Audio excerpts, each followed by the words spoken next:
Eliah, welcome to Austin Next. Thanks for having me on. All right, I want to start off with you are the assistant professor of bioastronautics. What is that? Yeah, so Besides being a really cool word. is a cool word. And it trips everyone up too. Yeah, I maybe mispronounced it too.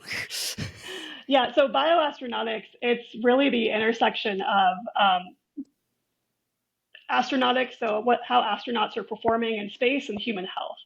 So it's everything going on in their biology during spaceflight from the human health side, from their psychological side, and what sort of interventions we can do to keep them happy and healthy during flight.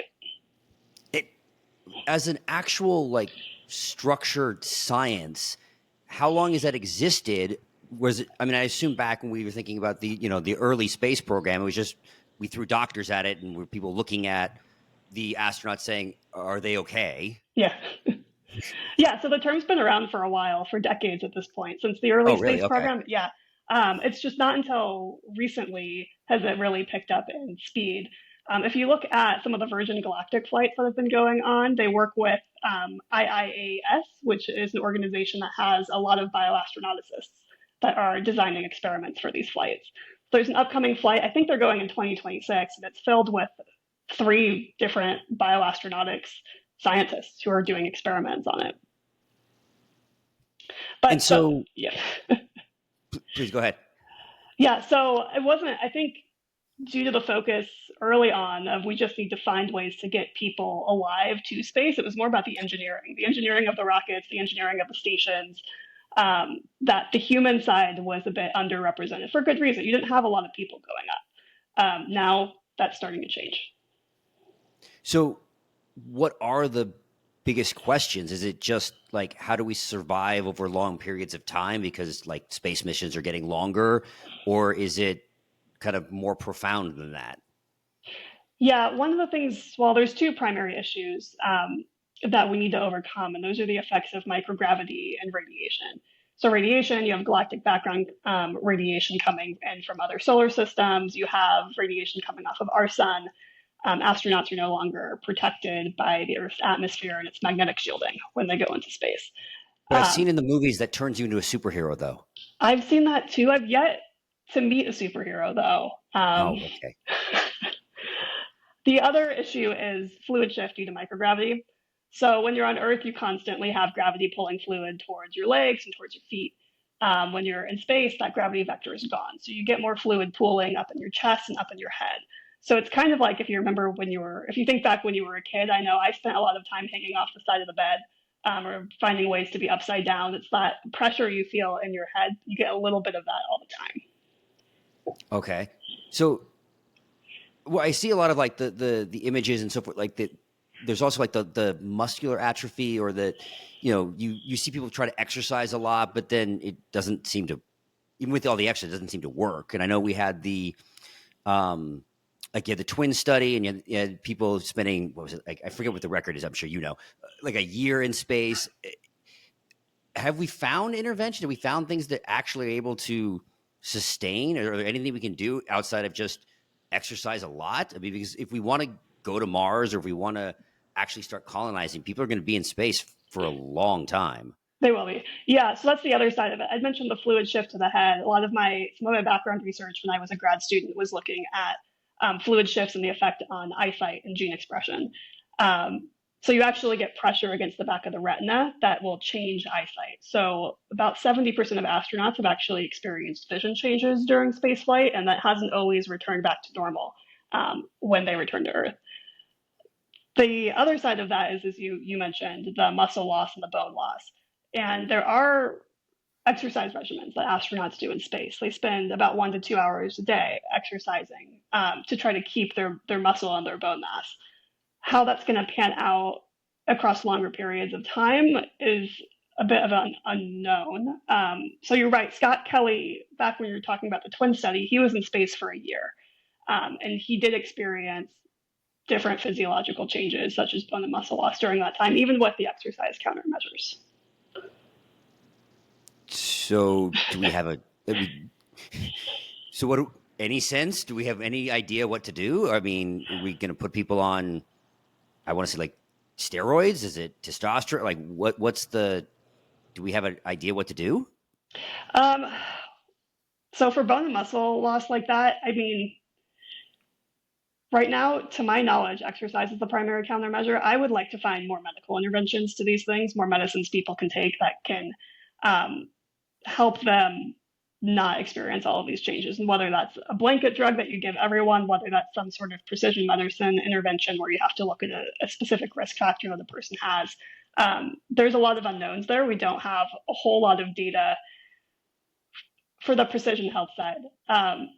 So this is something I've been working on with the Space Omics and Medical Atlas and Bioastro, I think we'll talk about later, is how do we generate more data and how do we standardize data so that we can actually start getting the sample sizes that we need to address this. Because right now, I mean, we still haven't had that many people in space throughout all of human history. Going back to the early space program, you're looking at about between 600 to 700 people total.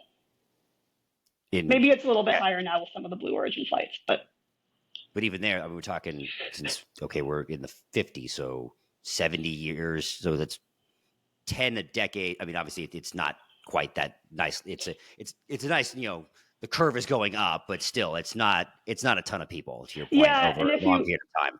if you want to start looking into like the duration that people have actually spent in space is a sizable chunk of time. Like how long do you want someone to be in space to start testing out these interventions? Do you want them up there for a week, a month, a year? We've barely had anyone up there for a year. That's a very small handful of people. But when you're looking at something like the Blue Origin and the Virgin Galactic flights, those have a lot of scientific value, but you're not going to get bone and muscle loss during the few minutes that you're up there. Right. And then what you say the biggest intervention we have right now is exercise. I'm going to ask a really dumb question here, but and obviously I've seen some of the videos and we see people like running but like muscle loss, like, okay, this is again, it's kind of something dumb. You can't lift weights in space if it's weightless, right? Yeah, so it's resistance training. So it's almost like TRX or something like that, like you get like bands, something like that. Bands or like a bar that's attached to a device that has resistance against it. I think there is actually a treadmill on the International Space Station as well that has a band that goes around your waist and it pulls you down as you're running. I believe they named this after Stephen Colbert, if I'm remembering correctly. Okay. So you can modify exercises, but it's going to be some form of resistance. Okay. So, but even then, like, there's nothing. I mean, and not a fitness expert at all, but even like nothing's as good as like free weights. You can do running, you can do resistance, but like just picking up heavy weight is generally, I think, considered a better form of exercise than other things, and that's just by its nature harder to do in space. It is, yeah, certainly too. If you're talking about wanting to maintain muscle mass, or if you want to build muscle mass on Earth, you're going to be lifting weights, and if you can't do that in space, yeah, the types of exercises you're doing are fundamentally different. It's something you kind of quickly said, though. One of the other changes you were talking about the fluid buildup, but then you also talked about like the change in gene expression. Is that due to the radiation, or is that due to something else, or do we have no idea why there's the change in gene expression? Yeah, so what we've observed are changes in gene expression. We can do this with RNA-seq, where we're sequencing either the bulk RNA from a tissue, which was what the data I was looking at in grad school, or you can actually do single cell sequencing now, where you get all of the RNA from individual cells, or a large sampling of the RNA from a bunch of individual cells. If you want to look upstream at what's causing those gene expression changes, you have to start looking more into the epigenetics and epigenomics of what's going on within those cells to drive those changes. And that is not data that we have for humans. If you were to theorize, is it more external or internal? Is it external, the fact that we have, I said, like more radiation, the changes in the environment, the microgravity itself, or is it, I'll call it extreme stress in your body going, what have I done? And I need to turn things on, turn things off. Yeah, it's a combination of those things. We've tried to simulate, tried to sort of tease apart the different things that could change your gene expression in spaceflight on Earth. So the two things I looked at another experiment when I was in grad school where we had mice that were housed on Earth. There was a radioactive plate put under their cage so that they were receiving low dose radiation over time, like they would in space. And then there's another method called hind limb unloading, and this is where mice are suspended from their hind limbs so that you get fluid shift towards the head. They're still walking around, but it's on their front paws. And so what you have is you have a group that receives the radiation, you have a group with the hind limb unloading, and you have a group that's receiving both of those at the same time. And what you see with the group that receives both of those are novel gene expression changes that aren't captured individually by the other two groups. So there is a unique compounding effect that we're seeing from the stresses of spaceflight. So, how do we think about experimentation? Look, we've cured cancer in mice so many times, and we clearly don't have a cure for cancer sitting on the shelf, right? Because their mice models and animal models don't translate that well. We talk about we've had 600 or 700 people, go to space, so the end volume isn't what it should be. If Elon's right and the timeline that we're heading towards Mars relatively soon. So how do you think about getting the necessary data to answer some of these questions, ideally before we need the answers? Or we could get back to just the pure frontier spirit of just go. We're going to start heading to Mars, and we got to figure it out along the way, and we're going to experiment because exploration's dangerous.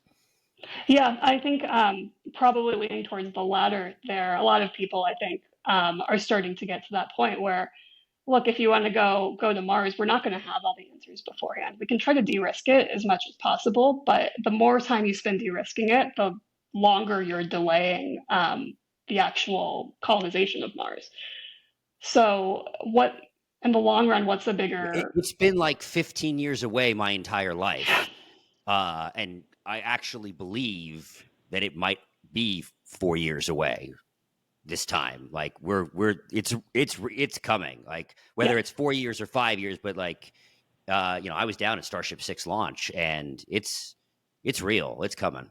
Yeah, the excitement there is electric. I think there are people that want to take that risk too. I mean, looking over a lot of the conclusions I've seen from radiation data from various scientists, some people think it's a total showstopper. Some people think it's no worse than the increase in cancer risk you get from smoking. You get everything along that continuum. So there's no clear answer that I have a high degree of confidence in.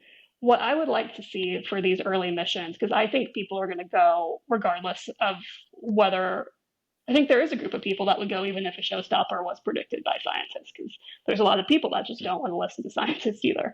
And in that case, my recommendation is how can you preserve as much data and as many tissue samples or biospecimen samples you can collect along the way, such that when something does go wrong, you have the data necessary to do the postmortem and determine how we can prevent that from happening again. How does you think this computation, AI, big data, whatever terms you want, like the computational power that's available today versus, I'd say, in the early space program, that we can do simulation? I was literally just seeing, it was like yesterday or something, that I think it was Google just released, it was prompt to game. Like you just put them a prompt, an entire new virtual world was produced. So I think the ability for us to simulate some of this type of scientific questions is obviously coming a lot faster.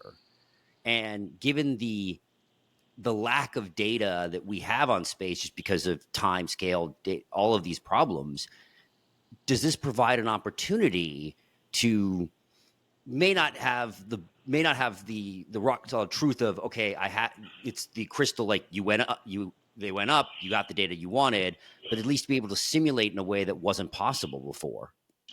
Yeah, I'm intrigued by that idea. I'm not sold that that's going to work for spaceflight because we don't entirely understand how different fluids and different reactions are behaving in microgravity.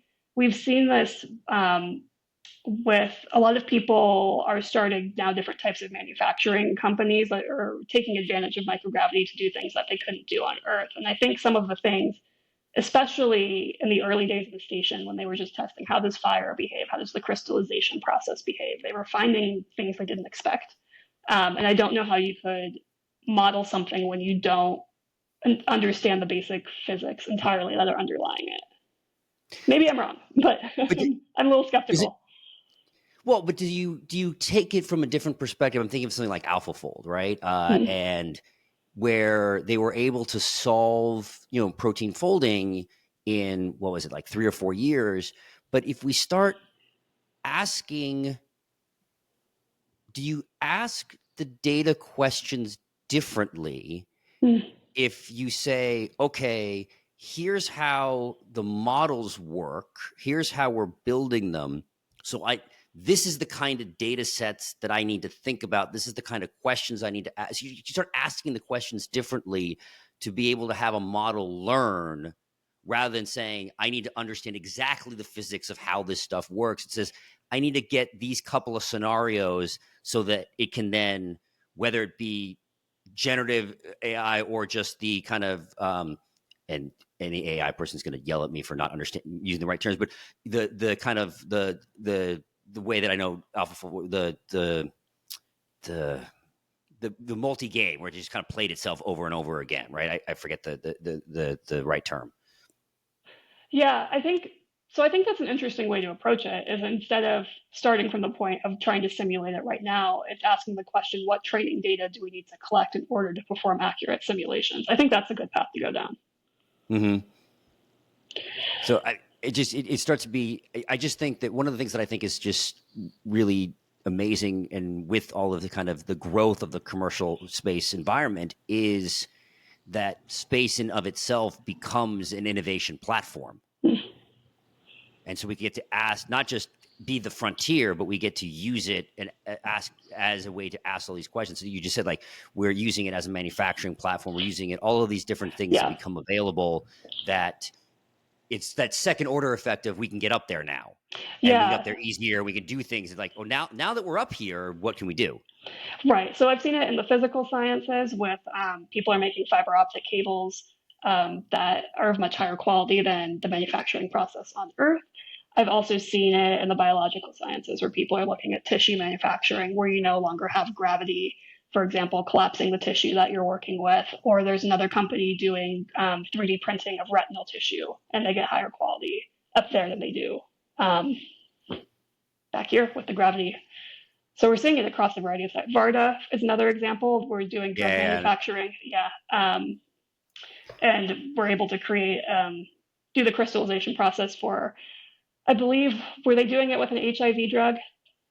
Oh, I don't off the top of my head know what their pipeline is, but I Yeah, have, I've heard of Varda, and they're kind of one of those early, I'd say, second layers in the application companies. yeah. I think the story there was they looked at an HIV drug that was taken off the market in the 90s because the manufacturing process wasn't efficient enough. And they found that if they produced that in microgravity during that time, they wouldn't have had to pull it from the market. Well, and so since we're talking about like the real commercialization of space, right? We had now it is this dual mission of we're still pushing the frontier. It is let's do research, let's get to Mars, let's ask these kind of broader questions, but at the same time let's build out the kind of commercial infrastructure beyond just the satellites. So then we were talking about offline, but one up is they Trump just announced Jared Isaacman, I think I pronounced his last name correctly, as going to be his nominee for the new head of NASA, which Yeah. is a very, very different nominee for as in previous as NASA administrator. What are your thoughts on that? I was very pleasantly surprised. I was not expecting that at all, but I think he'll be excellent for it. He's been building his own private space program through SpaceX, starting with Inspiration 4 and then progressing to the Polaris program. He's built the only, private spacesuit that exists outside of government agencies that they tested on the Polaris mission. They did a spacewalk. Him and Sarah Gillis both exited the Dragon capsule. He's also done a tremendous amount of science during these missions. He's prioritized basically squeezing as much out of these missions as he can. They're not some sort of billionaire joyride. It's a serious entrepreneurial and scientific endeavor.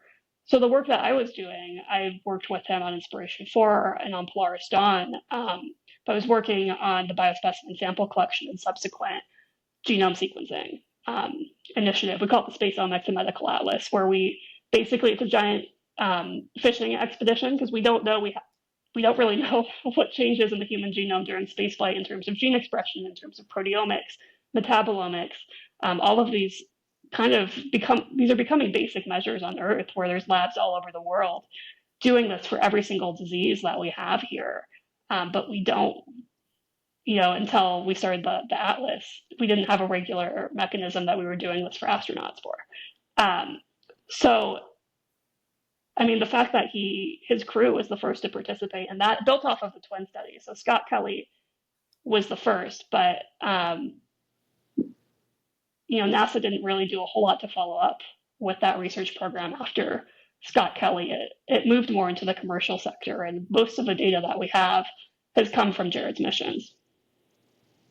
So do you see it being then? I mean, probably the entire nature of NASA probably just needs to change, and we think about it. In some cases, it needs probably, moving from the doing to the direction, right? Like it becomes more like, at least the mission of NIH, right? Is here we're funding the next generation of what space, and here are the priorities, that we're looking at, rather than we need to build it ourselves. I think that's true. I think you've seen, particularly on the technical side, a lot of manufacturing and development be transferred to the private sector. And I think that's been happening. That happened a lot just to defense companies for the longest time. SpaceX was a little bit different, and it found a way to kind of pull ahead in a way that nobody else had. And you see other companies doing a similar model, not so much through the defense route directly, but starting more from the VC side and the private sector side and building out economies without necessarily a direct plug-in to defense. I think Blue Origin falls into that category, Virgin Galactic. I think a lot of like Rocket Lab and some of these other launch providers are starting to fall into that category. So I think NASA does have a new role it needs to carve out for itself. It needs to figure out who can best execute various things and kind of let the free market compete with itself, rather than either try to build it in-house or pick winners and losers. Right.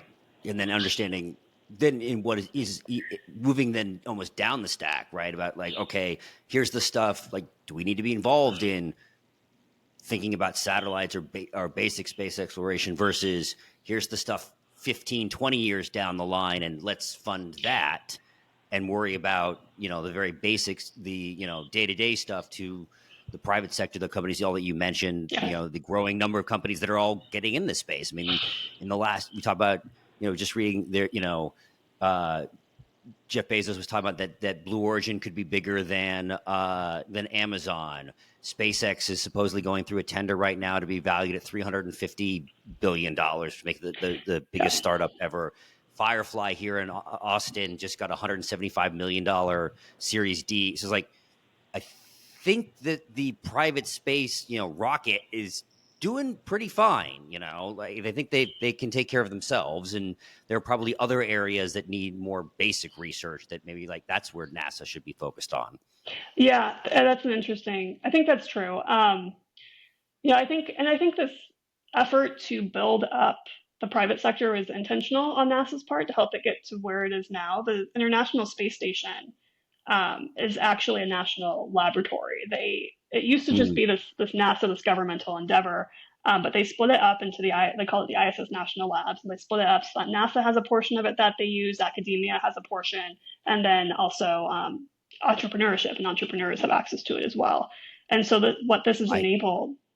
I didn't have no idea the entrepreneurs had access to the ISS. Yeah, so you can go to CASIS, the Center for Advancement of Science and Space. Anyone can go there, and there's all sorts of proposals that they have and solicitations that they have that people can access, whether or not you're in academia, the government, or private company. So there's companies like Lambda Vision was the one I was talking about earlier that can produce artificial retinas. They're the ones doing this. They're printing retinal proteins in layers, and they've had multiple missions to the ISS to develop this product. Just very cool. Well, I think okay, this is gonna be the worst segue ever. But it's about like entrepreneurships and startups, and one of the things we talk about is that you are a professor at the University of Austin, which I've had Pano on the podcast, who's the president. I'm a big fan of what's being built there. Talk to me about like what attracted you to join a startup university, and how would you even describe the university? Yeah, it's so we're in our very first year. We have 92 freshman students in our first class. We have admissions open for the next class right now. There's two primary focuses of the university. One is we are a liberal arts university, where you come there, you read the great books, you do a lot of very deep thinking about that. I'm sure Pano has given you a very good explanation of all of that. There's also another side, which is the side I work a little bit more on, and that is the entrepreneurship side and the Polaris program side. So this has no relationship to Jared's Polaris program, by the way. That's just It's this just was a term people named a like. long time ago. Yeah. But yeah, when students join the university, they have a North Star project that they're oriented towards, and this could be, it could be a work of literature or art or something more in the great books and humanities side of things. But a lot of students are actually interested in starting companies and building products and conducting research. And so these are where the Polaris programs and Polaris projects come in, is we have this mechanism for students to work on building a company or doing research or some of these more ambitious ideas and projects that they bring and they want to work on alongside getting a liberal arts education. And so, what was it? This dual mission and the Polaris, like, is that what said like this is unlike anything else, and that's why you want to be a part of it? I mean, it seems in some ways risk taking is not really what academia is known for, and is your kind of the path that you were building, taking a jump to this kind of organization is a risk. Sure, it's a risk. The reason that I like jumped right on board though is it's watching this transformation happen in the space program. I mean, you really touched on it. There are a lot of private companies now that are picking up and leading the way, and it's becoming clear that if we want to have a future in space, and we don't want it to be a camping trip like we went to the moon in the 60s and 70s, if we want to I'm like go sorry, there I've and never heard actually it referred to as a camping trip. I like that. I mean, yeah, it didn't really amount to any sort of long-term presence. We went there, we came back, we haven't gone back. And it's clear to me that if you want to have a long-term presence anywhere in space, the moon, Mars, station somewhere, you're going to need to find an economic niche. There's going to have to be some sort of value there. And in order to actually take advantage of that value, you have to be entrepreneurial. You have to create a product from it. You have to integrate it into an economic system.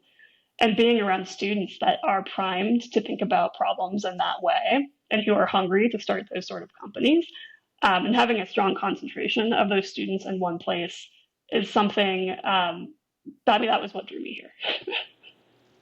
And how do you think like that Austin fits into that, given either the cultural elements, or as we were talking about, like there's a number of companies in, I would say, both the innovation space and the conversion space with both space, literally, with Firefly and SpaceX and Umbra and a lot of other companies, but then just the kind of cross section. One of the things I've talked about before is that one of the superpowers of Austin is that we leverage the power of and. That a lot of these companies here are AI and robotics and 3D printing. That's Icon, right? Or software, autonomous vehicles, and defense tech. That's Saronic, right? Whatever it may be. Like these are these things kind of coming together. So how has Austin actually felt like it's played into University of Austin? Yeah, so we do as a university, we have a partnership with Capital Factory, which is this hub of entrepreneurs. I think many of the companies you mentioned are connected there in some capacity.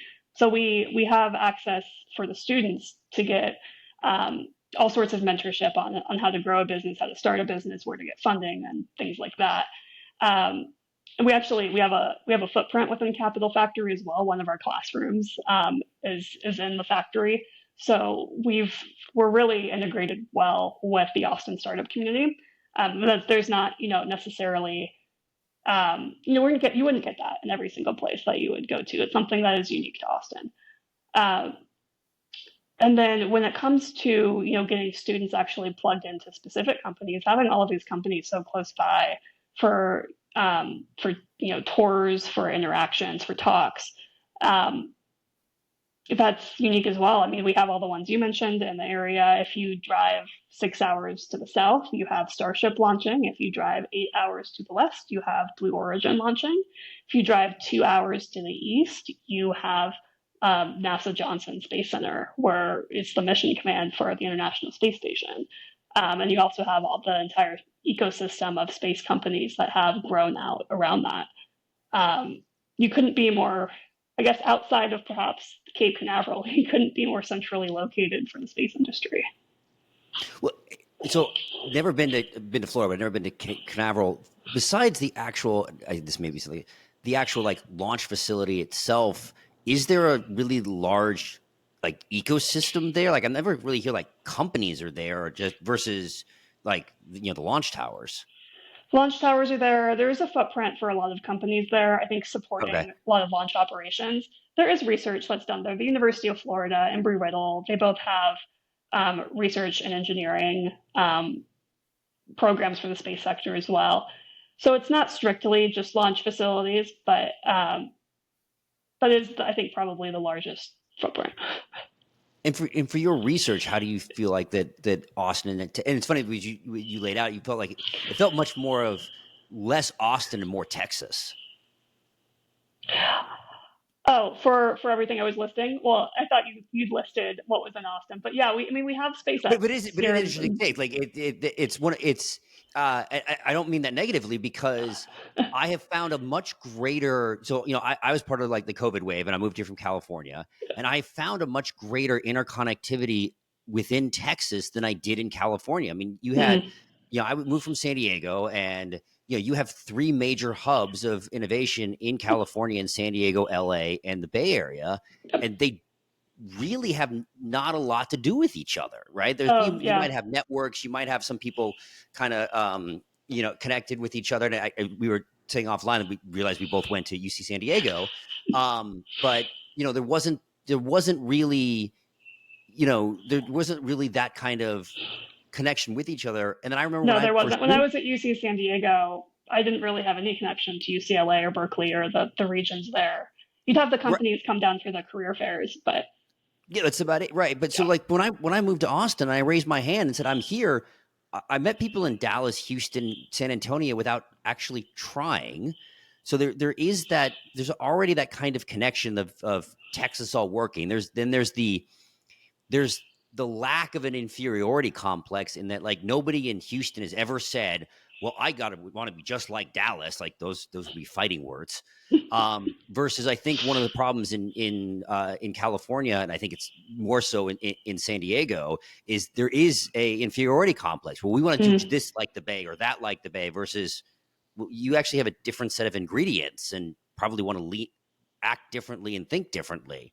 I remember back in like the 2006, 7, 8, 9, 10 era. And they're like, well, why don't we have social media tech companies in San Diego? I'm like, because you have no basis for that at all. Like consumer tech wasn't that kind of thing there, but there's a lot of amazing things. I mean, one of the things that always frustrated me with San Diego was like, well, we only have, health companies here in bio. I'm like, does Boston care that they're 80% bio? Like, I've never heard them complain. That's funny. Yeah, I went to grad school pretty shortly after undergrad because I did some tech internships and I wasn't, totally in love with that. So I pretty quickly moved up to Seattle. So I don't think I quite noticed the California ecosystem to that degree, but I will say, like the Austin ecosystem has been incredibly welcoming. Everyone it seems like there is a large influx of people here. I was complaining about Texas drivers to an Uber driver the other day. He's like, they're not Texas drivers. All of them moved here from somewhere else. What you're seeing is everybody from various places in the country trying to figure out how to drive on the same road. Um, and Yeah, it's and kind of, actual unicorns in Austin is someone who was born in Austin and is still here. yes. Yeah, so there has been this huge influx of people, and everybody's really hungry to build in a way that I was in New York City before this, and it was a much more depressing vibe um, in culture. And here, Oh, interesting. everyone's really excited, and enthusiastic, and the energy feels completely different. I do two observations. One, I do the welcoming culture. A way I've phrased it before, and it's coming on the pod is one of the other superpowers I've said is we have an open networks and a culture of helping. Yeah, And so like the people want to introduce you to people. People want to open the network, and it is very much it.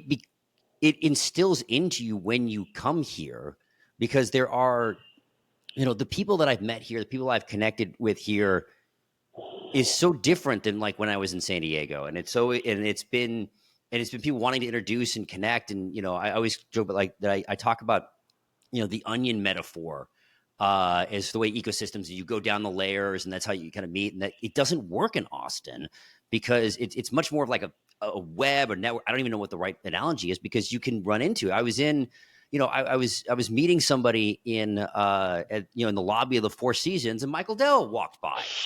And I was like, okay, like that doesn't happen anywhere else, yeah. This is one of the things too. Like we have so many people coming here ready to do things. There's a lot of energy and enthusiasm, and I'm hoping this is something that UATX can help build. Is some common ground that people can come together on. That's not you don't have to go to one company or another. You can come somewhere that's a little bit more maybe neutral. Even though everyone's so helping, I don't know. I don't know how the vibe of that'll shift, but I'm hoping we can serve some sort of role as helping foster that community and be a bit of a middle ground, a common ground for everyone to be on. And I think it does though, Sid, and it creates a very positive vibe, and I think creating different things, and I think it's places that pull in community without necessarily being nothing against the networking events that are like, here's 100-person happy hour and let's pull it in, but actually interesting things. Like, so I've been to a couple of UATX things that I think are really amazing and different, right? So I was invited to the first Austin Union, the debate, like that was amazing, right? It was one of the professors from UATX. I forget which one. I can picture him in my head. Was it Dean Marietta? I think so. Yeah. The curly hair and the beard. Yes. Who has a very specific way cadence Yes. of speech. I was actually at this event as well. This was before I was hired. I was in town for South by Southwest. Yes, it was the week of South by. Yes, exactly. And a professor from UT's law school, and they were debating the constitutional amendment process, and it was respectful. It was fascinating. I probably came down on one side versus the other, but I definitely listened to the other. It was exactly what you would want a debate to be. It was fantastic.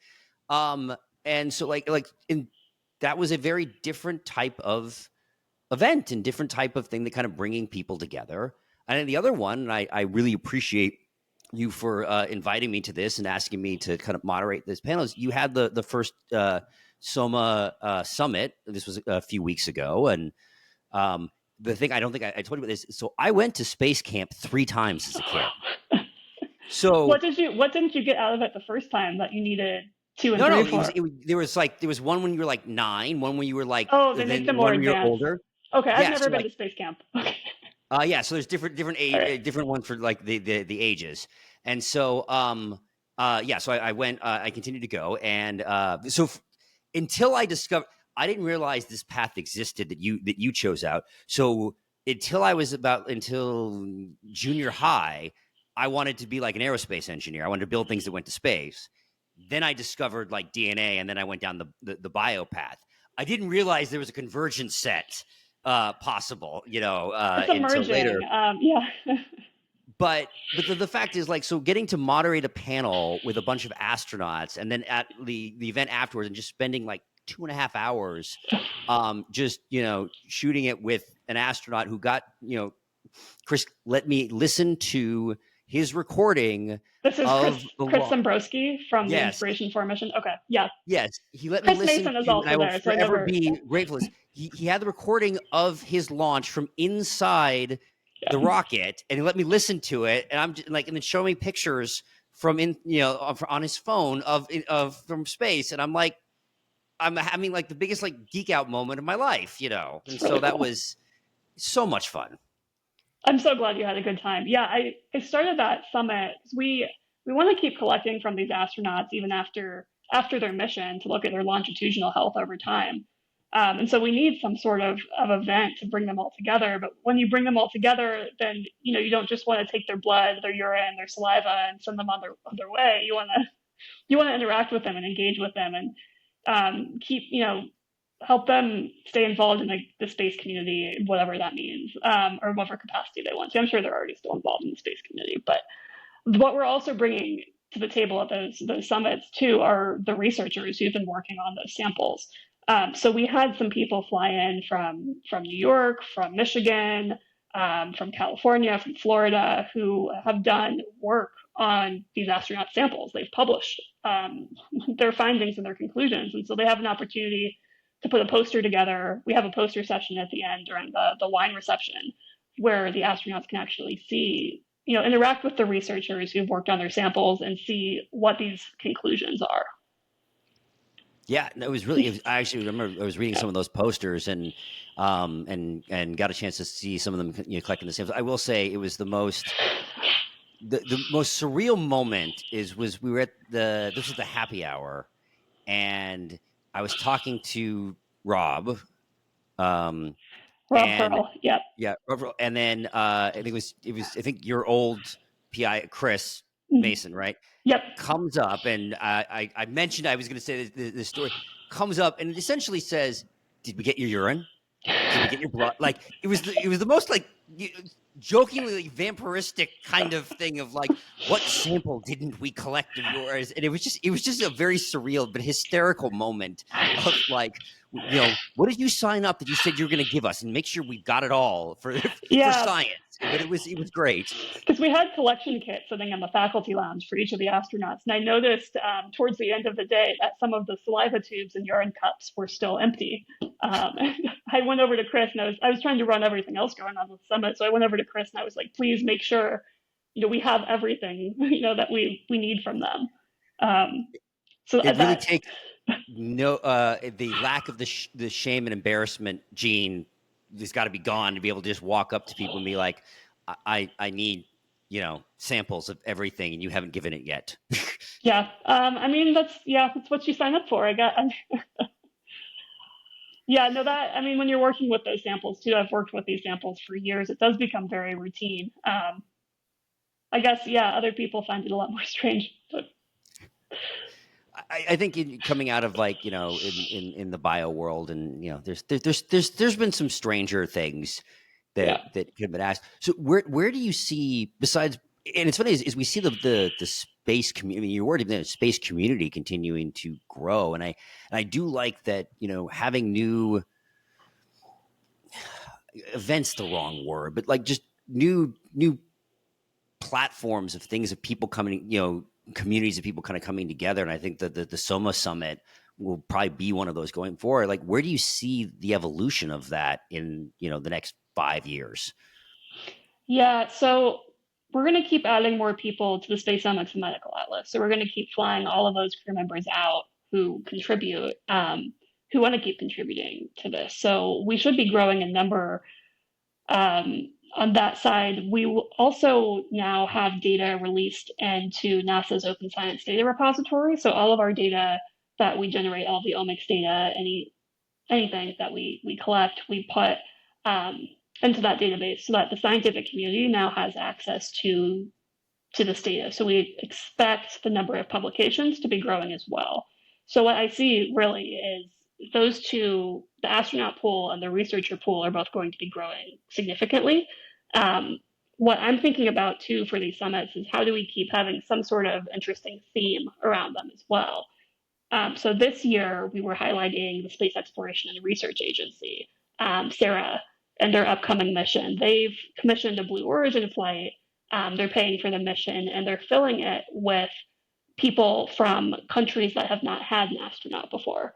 So for this summit, we flew out some of the members that that group had been working with to do that astronaut selection process from these countries. So we had a representative from Nigeria, and we had one from India, though I think they've had an astronaut on the space station before, but this is going outside of they're not putting up any sort of caste system barriers in their selection, which may have influenced India's previous selection of astronauts. Um, and then we also had representative from the Maldives. And so next year, what I would really like to see is this year we had the representatives from those nations that are helping with the selection process. I'd really like to see all of those astronauts come and talk about their experience on that flight. Do you see? How do you see? So you keep bringing the astronauts together. I mean, how do you think about the companies? How do you think about like almost that infrastructure layer, like actually starting to bring that? It did seem to be very like, as you said, like the astronaut and scientist focus, which is nothing wrong with that, but like, actually bringing the startup ecosystem and that side, especially again bringing back into the Austin side and the things we're talking about, like the University of Austin. Do you see that kind of becoming a big, or do you see it really still being always a very hardcore scientific conference? So I don't think those things are mutually exclusive. I think it will continue to be a hardcore scientific conference, but I would like to see more involvement from different genomic sequencing companies or omics technology companies. So this year we had Single Ron come from up from Michigan. There was a scientist who came down for that. She's a general manager up there. She flew down and worked on some of the Polaris Dawn samples before and after flight.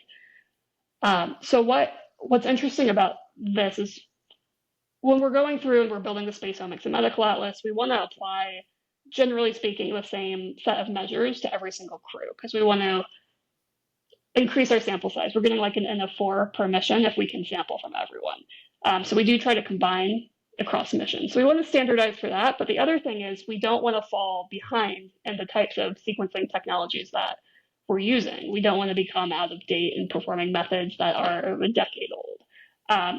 So we do sort of this mixed model where we have some measures we perform exactly the same way every single time. We have others that we switch out, we update, we iterate, improve, and see if we can get the data to be even better. So Single Run is one of these companies working on single cell sequencing technology. We wanted to look at that and compare it to what we get from 10x Genomics and some of these other companies.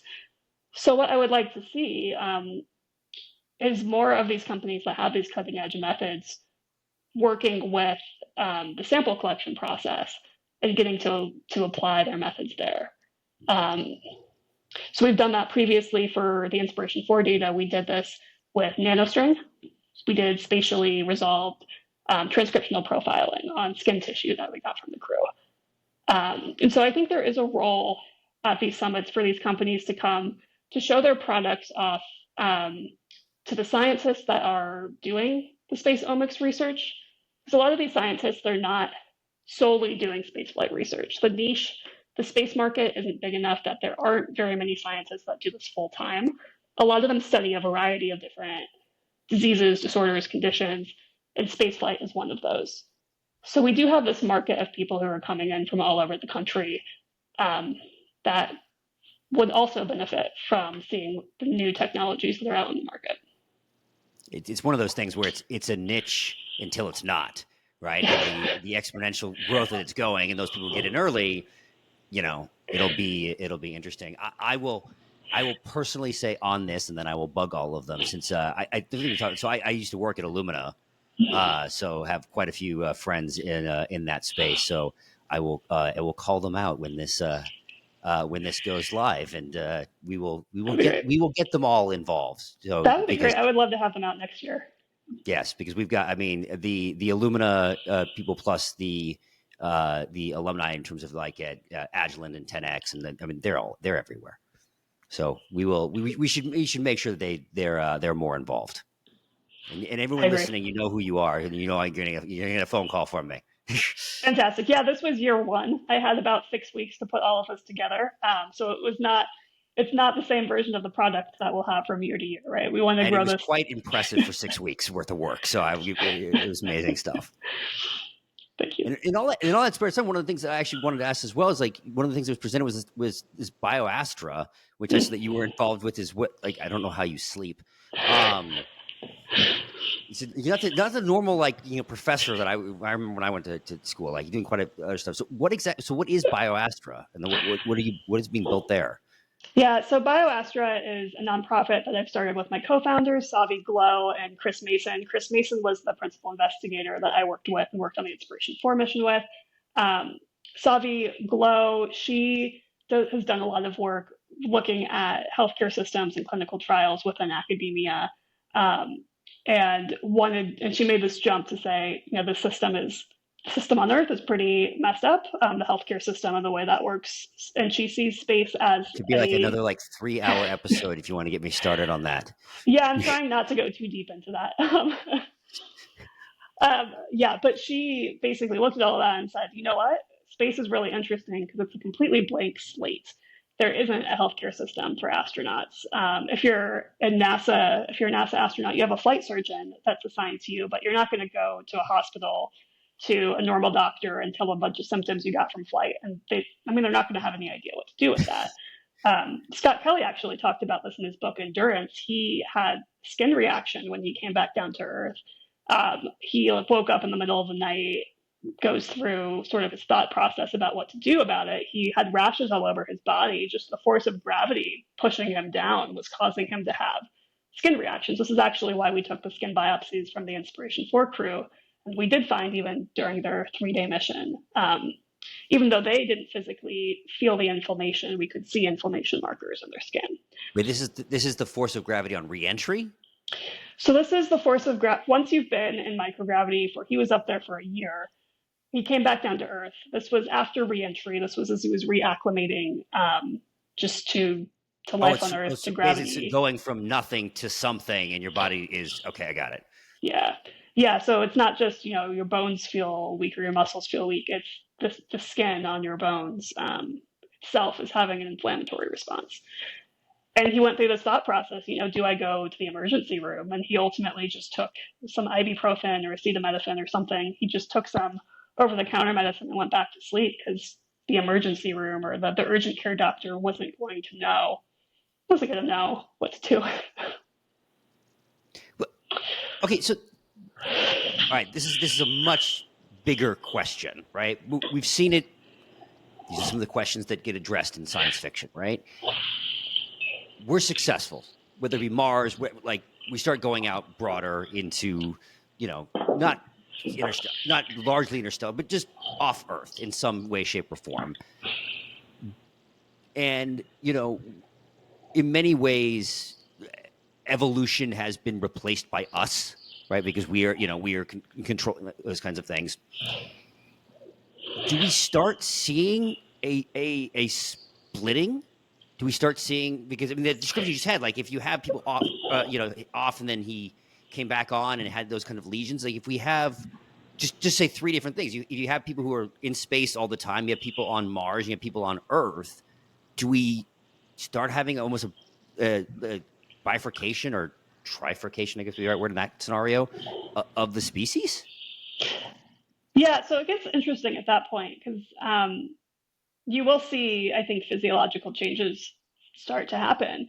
I don't think you don't bifurcate as a species until you can't reproduce with each other anymore. And I don't know what the selection is on the gamete level that would cause that to occur quickly. That's something that would take a very, very long time to happen. And I don't think we're going to have the sort of population separation. So maybe taking it down a step, but almost like a physiological indicator, like, oh, well, people, are people who space people, I don't know what the right word would be, they tend to be taller. Martians, yeah.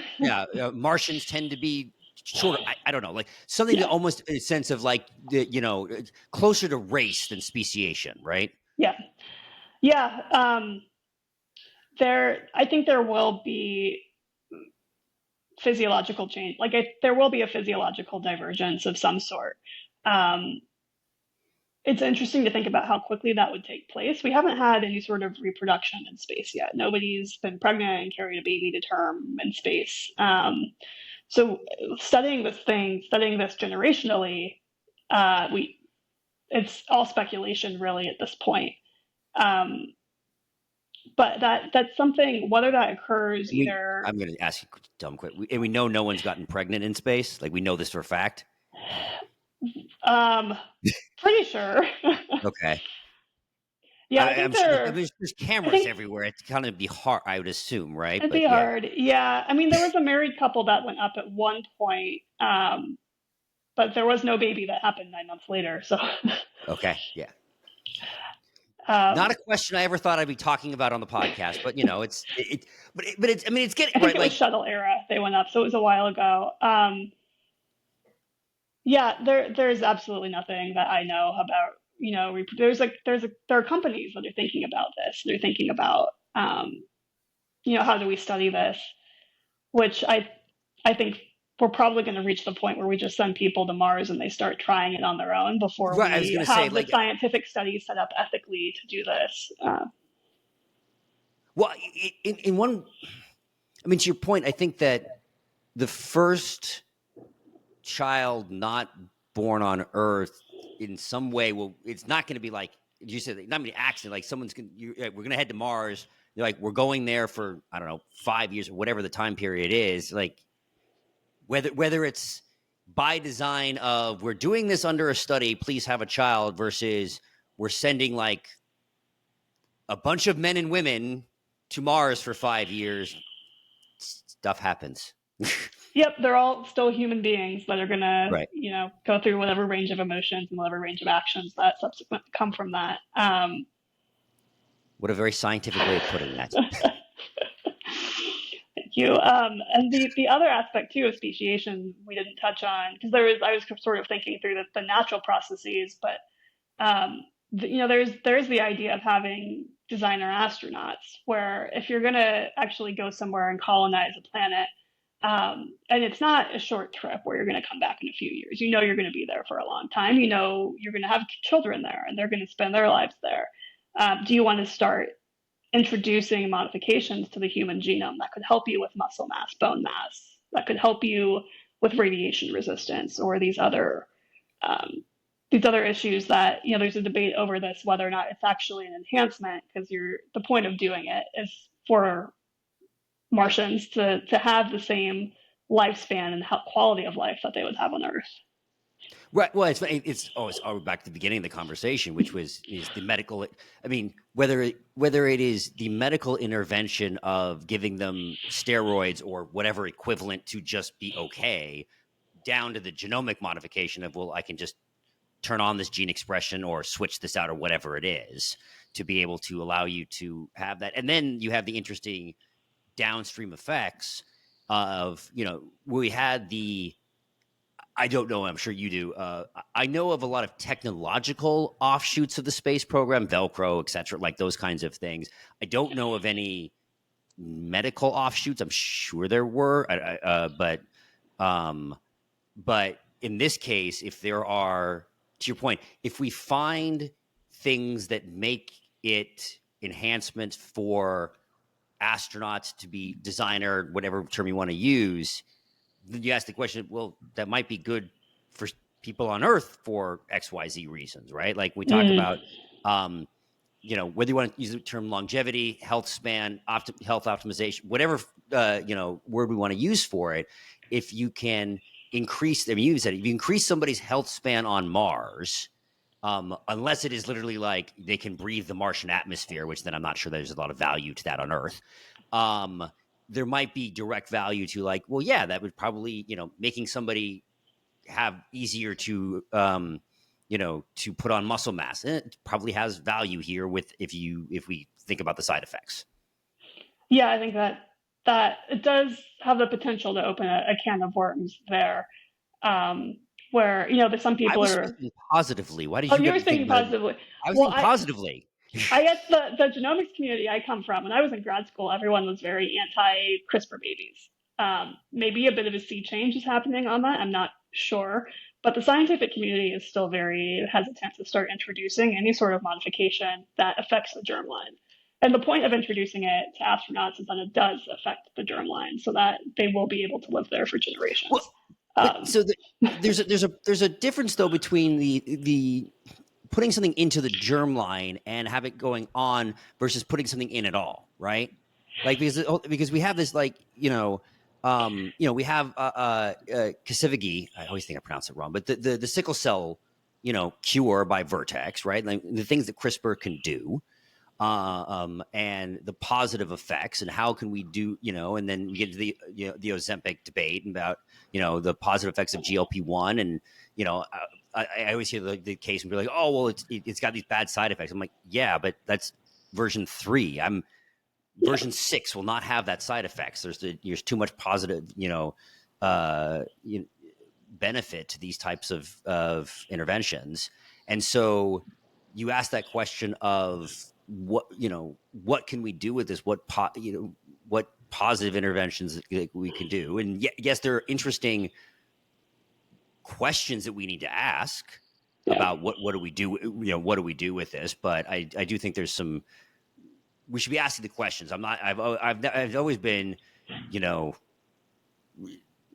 I've never liked the outright like we shouldn't do these things.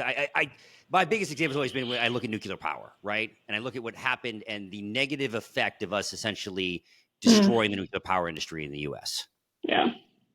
Especially No, after something like 3 Mile Island that didn't hurt anybody, no direct effect, no long-term health effect. And what happened was we had, only now with AI are people like it's the most symbolic thing in the world. The fact that we are turning on 3 Mile Island to power AI. Like, okay, it's we found not environmentalism. It was that's it's interesting. Yeah, technology. we found the use case that was worth it. We decided AI was worth whatever perceived risk people still feel there is from nuclear. Um, I mean, I guess the question is colonizing Mars worth the perceived risk of introducing mutations to the germline? I mean, I don't know, too, what the status right now is of introducing genetic modifications to the human body without touching the germline to an adult human.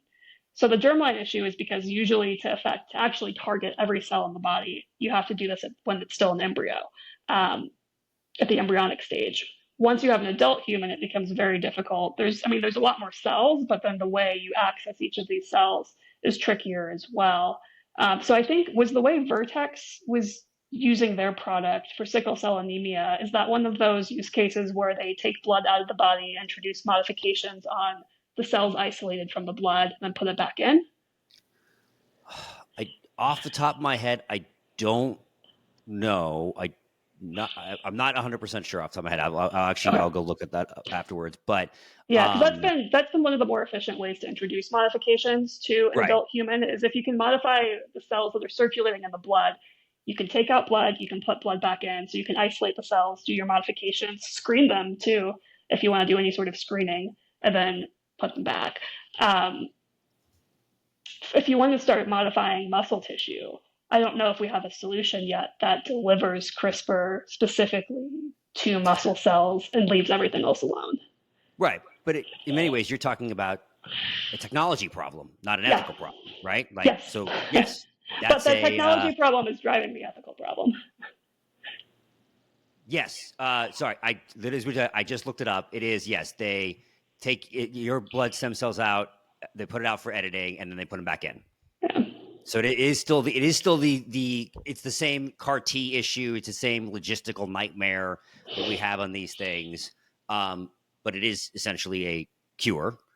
So, which is great. Now we have business model issues, which is what I said, we can go the whole 3-hour biohealth kind of things, but it is, I think we are hitting a technological moment now where a lot of these things are, I know, like, because we had like in Scripta, which I know went under or changed or whatever, but like wasn't a thing. But they were trying to be able to do this multi-editing on lots more cells. Like I think some of these are more engineering and technology questions that we can address than necessarily broader issues of, well, this can't be done, right? So if we can solve the adult side, then we don't need to then answer the fetal side, right?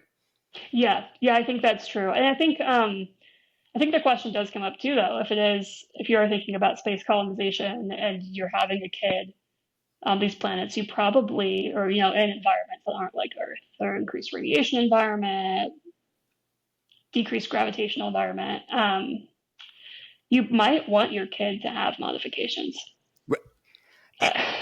If we're getting if we're getting off Earth, like it becomes this moment of like, okay, we have to address this. Like there's no full stop. Like it's either we don't get off Earth and never address it, or we're off Earth and like, what do we do?